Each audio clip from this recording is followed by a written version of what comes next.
jawabannya apa? Ustaz tadi boleh ulang pertanyaannya?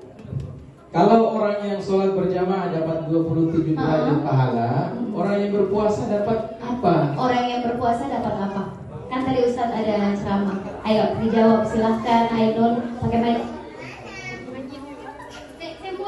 Orang-orang yang beriman diwajibkan atas kamu berpuasa sebagaimana diwajibkan atas orang sebelum kamu agar kamu bertakwa.